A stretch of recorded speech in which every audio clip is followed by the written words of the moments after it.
Hello అండి, welcome to my YouTube channel. ఎట్లు మీ Shravani Krishna. So ఈరోజు నేను మీతో రాయలసీమ స్పెషల్ నూనె వంకాయ కర్రీ ఎలా చేసుకోవాలో చూపిస్తానండి. ఫస్ట్ అయితే కొంచెం చింతపండు తీసుకొని నానబెట్టుకుని పక్కన పెట్టుకోవాలి. మసాలా కోసం కొంచెం ఎండు కొబ్బరి, పల్లీలు, కొంచెం జీలకర్ర, 2 ఎండుమిరపకాయలు, 1 టీ స్పూన్ నువ్వులు, 1 టీ స్పూన్ జీలకర్ర, 4-5 లవంగాలు, కొంచెం చెక్క తీసుకొని పక్కన పెట్టుకున్న తర్వాత ఒక ప్యాన్ తీసుకొని అందులోనే పల్లీలు వేసుకొని పల్లీలు కొంచెం కలర్ చేంజ్ అయ్యేంత వరకు ఫ్రై చేసుకున్న తర్వాత మనం పక్కన పెట్టుకున్నటువంటి మసాలా దినుసులు ధనియాలు, చెక్క, జీలకర్ర, లవంగాలు, ఎండు కొబ్బరి వేసుకొని ఫ్రై చేసుకున్న తర్వాత లాస్ట్లో నువ్వులు, ఎండుమిర్చి యాడ్ చేసుకోవాలండి. నువ్వులు, ఎండుమిర్చి లాస్ట్లో యాడ్ చేసుకోవాలి, ఎందుకంటే అవి త్వరగా ఫ్రై అయిపోతాయి కాబట్టి. సో ఈ మిశ్రమం మొత్తం చల్లార్చుకొని పైన పేస్ట్ చేసుకుంటే నూనె వంకాయ కావాల్సినటువంటి మసాలా పేస్ట్ అనేది రెడీ అయిపోతుంది.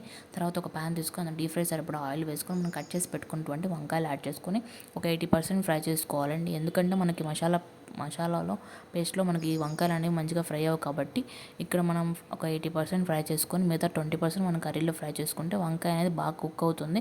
తినేటప్పుడు కూడా మనకి మెత్తగా బాగుంటుందండి.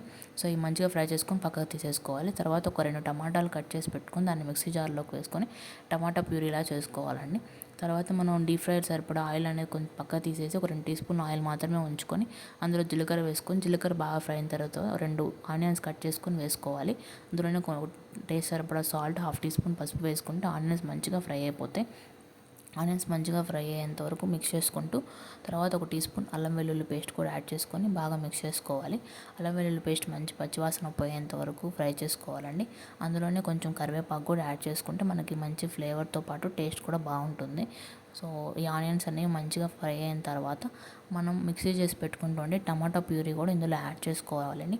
ఈ టమాటా ప్యూరీ ఆనియన్స్లో మంచిగా మిక్స్ చేసుకోవాలి. మిక్స్ చేసుకొని ఈ టమాటా ప్యూరీ మంచిగా కుక్ అయిపోయేంత వరకు పక్కన పెట్టుకొని కుక్ చేసుకోవాలండి. సో ఈ టమాటాలు కూడా బాగా కుక్ అయిపోయిన తర్వాత మనం పేస్ట్ చేసుకున్నటువంటి మసాలా పేస్ట్ని ఇందులో యాడ్ చేసుకోవాలి. మసాలా పేస్ట్ అనేది పచ్చివాసన పోయేంత వరకు మనం కుక్ చేసుకోవాలండి.